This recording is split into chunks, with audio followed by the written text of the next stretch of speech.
Hello friends, आज इस short video से मैं आपको एक जीएसटी का सर्कुलर एक्सप्लेन कर रहा हूं। उस सर्कुलर को लेके एग्जाम में कौन कौन से टॉपिक को लेके क्वेश्चंस बन सकेंगे, वो कौन कौन से सेक्शंस को लेके होंगे, उनके क्या आंसर होंगे, आंसर के अंदर आपको किस चीज का रेफरेंस देना है, तो कंप्लीट आपको मैं यहां पर बताने वाला हूं। आप यहां पर थोड़ा सा टाइम डिवोट करेंगे तो आपको यकीनन एग्जाम के पर्पज से बेनिफिट मिलेगा, अंडरस्टैंडिंग अच्छी आपको आएगी। इंफॉर्मेशन शेयर कर देता हूं उनके लिए जिन्हें नहीं मालूम है। तो डायरेक्ट टैक्स और इनडायरेक्ट टैक्स के रेगुलर बैच लेटेस्ट रिकॉर्डिंग के साथ में अवेलेबल है, जस्ट 1100 रुपी की फीस के साथ में। तो डिस्क्रिप्शन के अंदर डिटेल्स गिवन है, व्हाट्सएप नंबर गिवन है, आप वहां पर व्हाट्सएप करके डिटेल्स ले सकेंगे। चलिए शुरुआत करते हैं अब हम यहां पर, और ध्यान से सुनिएगा। मल्टीपल हमारे टॉपिक्स को लेके यहां पर क्वेश्चन बन सकेगा एक ही सर्कुलर को लेके, और उनके क्या क्या सॉल्यूशंस हैं, आप उसमें कौन कौन से सेक्शन का रेफरेंस देंगे। एक ही सर्कुलर और एक ही क्वेश्चन में वो मल्टीपल चीजें आपसे पूछ सकेंगे। तो ध्यान दीजिएगा, छोटा सा ही क्या रहेगा, वीडियो रहेगा और बेनिफिट आपको 100% मिलेगा। तो क्वेश्चन कुछ इस तरीके से बना रहा हूं, मैं क्वेश्चन बनाता हूं। मान लीजिए ये एक इक्विपमेंट मैन्युफैक्चरर है जिसका नाम है ओरिजिनल इक्विपमेंट मैन्युफैक्चरर। नाम दे देते हैं, मान लीजिए ये कौन है, ओजी। ओजी जो ओ जनरल होता है उसके क्या बनाते हैं, स्प्लिट एसी बनाते हैं। और इधर क्या है, कंपोनेंट क्या है, मैन्युफैक्चरर है जो उसके क्या बनाते हैं, कंपोनेंट बनाते हैं। एग्जांपल लिख देते हैं, लाइक उसके अंदर क्या लगता है, जो आउटडोर यूनिट होती है उसमें ब्लोअर फैन लगता है, तो ये क्या बनाते हैं, ब्लोअर फैन बनाते हैं। और ये क्या बनाते हैं, पूरा इक्विपमेंट बनाते हैं। अच्छा, नहीं मालूम है तो सी का मतलब मैं यहां पर बता देता हूं। सी का मतलब यहां पर क्या है, कंपोनेंट है, ओके। और यहां पर ई का मतलब क्या है, इक्विपमेंट है। तो ये पूरा का पूरा इक्विपमेंट बनाते हैं। अब एग्जाम में क्या क्या क्वेश्चन आपसे पूछा जा सकता है, तो आइए देखिए। मान लीजिए इस इक्विपमेंट मैन्युफैक्चरर ओजी कंपनी ने इस कंपोनेंट मैन्युफैक्चरर को क्या प्रोवाइड किए हैं, ब्लोअर फैन बनाने के लिए जो मोल्ड्स काम आएंगे या जो डाइस काम आएगी वो इनको क्या करी है, प्रोवाइड करी है। ठीक है।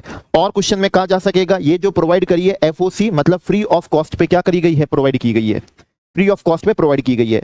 हमारे इस क्वेश्चन के अंदर सप्लायर कौन है, तो सप्लायर हमारा कंपोनेंट मैन्युफैक्चरर रहेगा, ये हमारा सप्लायर रहेगा। और जो ओजी कंपनी है, जो इक्विपमेंट मैन्युफैक्चरर है, वो उसकी क्या रहेगी, रिसिपेंट रहेगी। ठीक है, रिसिपेंट रहेगी। अब सबसे पहला क्वेश्चन यहां पर क्या पूछा जा सकता है, सबसे पहला क्वेश्चन आपसे पूछा जा सकता है कि ये जो free of cost component manufacturer को ये जो मोल्ड्स डाइस क्या कर दिए हैं, प्रोवाइड कर दिए हैं, क्या ये सप्लाई है क्या, ऐसा क्वेश्चन आपसे पूछा जा सकेगा। इसका मतलब ये आपसे पूछ लेंगे कौन से टॉपिक को लेके, कॉन्सेप्ट ऑफ सप्लाई को लेके। ठीक है, कॉन्सेप्ट ऑफ सप्लाई को लेके क्वेश्चन पूछ लिया कि इनको जो फ्री ऑफ कॉस्ट दिया सप्लाई है क्या। ओके, तो अब आप इसका आंसर क्या देंगे, तो आप इसका आंसर देंगे कि अपन ने इनको जो दिया, ये जो कंपोनेंट मैन्युफैक्चरर है, ठीक है, ना ही ये हमारे क्या है, इक्विपमेंट मैन्युफैक्चर का रिलेटेड पर्सन नहीं है। ध्यान दीजिएगा, आंसर क्या देना है, ये हमारा रिलेटेड पर्सन नहीं है। और ना ही ये हमारा डिस्टिंक्ट क्या है, पर्सन है। आंसर में आप क्या लिखेंगे, डिस्टिंक्ट पर्सन भी नहीं है। ये लीजिए, डिस्टिंक्ट पर्सन भी नहीं है। ठीक है, तो अब और क्या आंसर देंगे, अब आप आंसर देंगे जब ये रिलेटेड पर्सन नहीं है और डिस्टिंक्ट पर्सन नहीं है तो एज पर शेड्यूल कौन सा रेफरेंस देंगे, शेड्यूल फर्स्ट का और उसके पैरा 2 का, और उसके अकॉर्डिंग ये ट्रांजैक्शन क्या नहीं है, सप्लाई नहीं है, क्योंकि वो रिलेटेड और क्या नहीं है, डिस्टिंक्ट पर्सन नहीं है। अभी तो सुनिए, और आंसर में क्या देना होगा, और आंसर में देना होगा हमने ये जो एफओसी मोल्ड्स दिए हैं ये नॉट क्या है, परमानेंट ट्रांसफर। ये कोई हमने उनको गिफ्ट में परमानेंट क्या नहीं है, ट्रांसफर नहीं है। ठीक है, समझ रहे हैं कि आंसर में क्या क्या लिखना होगा और क्वेश्चन कैसे पूछा जा सकेगा, नॉट परमानेंट ट्रांसफर। अब इसके लिए आप क्या लिखेंगे, तो जब ये परमानेंट ट्रांसफर नहीं है तो वापस से आप रेफरेंस देंगे किसका, शेड्यूल किसका, फर्स्ट का, और शेड्यूल फर्स्ट के पैरा 1 का, और बताएंगे कि ये ट्रांजैक्शन क्या नहीं है, सप्लाई नहीं है। ना तो पैरा 1 से सप्लाई हुई और ना ही पैरा 2 से क्या हुई, ये सप्लाई हुई है।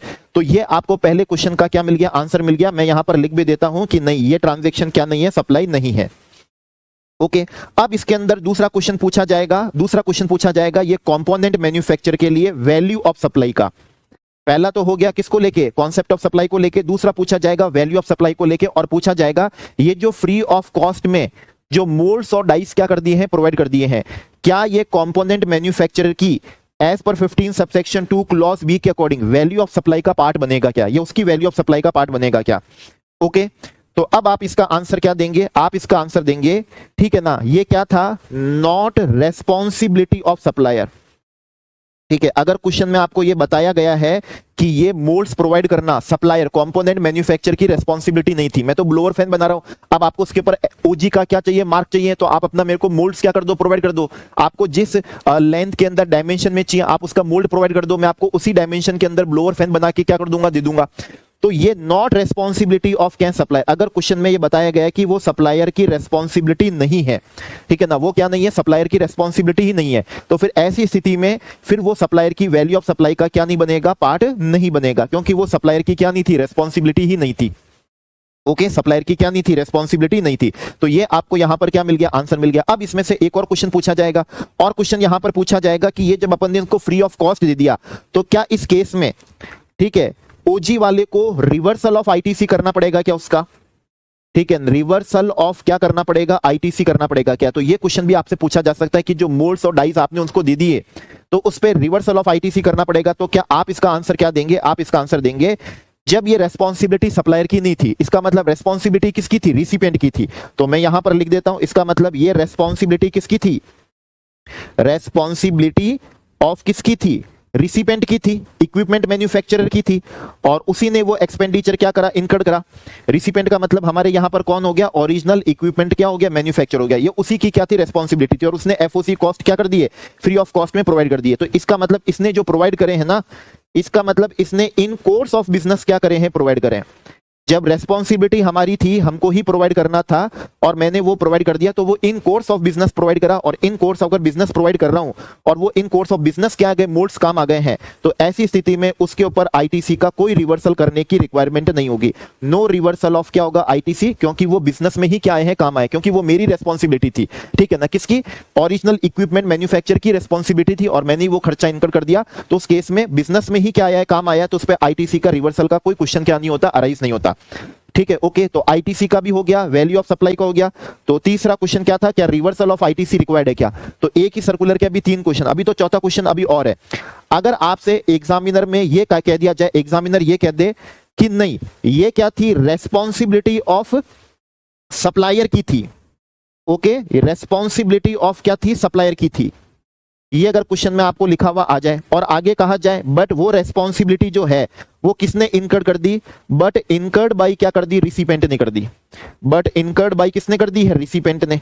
अगर ये आपसे क्वेश्चन में कहा जाए, ऐसा क्वेश्चन में कहा जाए, तो अब आप क्या करेंगे, तो अब आप सुनिए क्या करेंगे, ठीक है ना। इसके 2 पार्ट कर देता हूं, और पहले आपको सेकंड क्वेश्चन का क्या देता हूं, आंसर देता हूं कि यस एज पर 15 सबसेक्शन 2 क्लॉज बी, अगर वो सप्लायर की रेस्पॉन्सिबिलिटी थी और रिसिपेंट ने क्या करा, इनकर्ड करा, तो वो सप्लायर की वैल्यू ऑफ सप्लाई का क्या बनेगा, बिल्कुल क्या बनेगा, पार्ट बनेगा। और आंसर में आप ये देंगे कितना बनेगा, भाई मोल्ड्स हैं वो तो रिपीटेटिव क्या आते हैं, काम आते हैं, तो उसकी जो भी क्या होगी, अमोर्टाइज कॉस्ट होगी, ठीक है, जो भी उसकी क्या होगी, अमोर्टाइज कॉस्ट होगी, अमोर्टाइज कॉस्ट ऑफ किसकी, मोल्ड्स की, ओके, और किसकी, डाइस की, वो उसकी सप्लायर की वैल्यू ऑफ सप्लाई का क्या बन जाएगा, पार्ट बन जाएगा। तो सुनिए देखिए, एक और क्वेश्चन बन गया, ठीक है ना, एक और क्या बन गया, क्वेश्चन बन गया, और उसका आंसर क्या होगा, ये होगा, कब, जब ये रेस्पॉन्सिबिलिटी किसकी थी, सप्लायर की थी।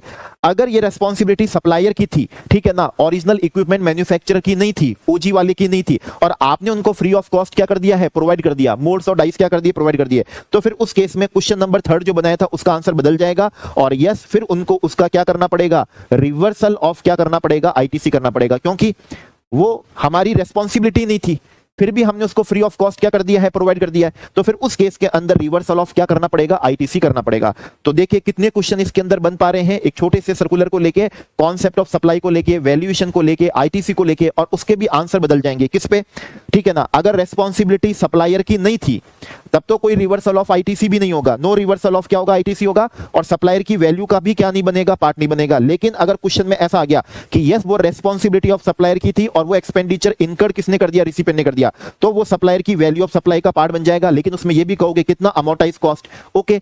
और आपकी रेस्पॉन्सिबिलिटी थी कंपोनेंट मैन्युफैक्चर की, ब्लोअर फैन बनाने वाले की, मैंने आपको फ्री ऑफ कॉस्ट क्या दे दिए, वो मोल्ड्स डाइस दे दिए, तो फिर उस केस में मेरे को क्या करना पड़ेगा, रिवर्सल ऑफ क्या करना पड़ेगा, आईटीसी करना पड़ेगा। और ये वाला आंसर तो रिमेन क्या रहेगा, ऐसा का ऐसा ही रहेगा। तो ये एक छोटा सा क्या था, डिस्कशन था। तो इसके अंदर मैंने आपको बताया किस किस तरीके से वो आपसे क्वेश्चन पूछ सकते हैं और आप कौन कौन से सेक्शन का, शेड्यूल का, पैरा 1 का, पैरा 2 का, 15 सबसेक्शन 2 क्लॉज बी का, आप किस किस का क्या देंगे, रेफरेंस देंगे। तो एक छोटा सा सर्कुलर था, ठीक है ना।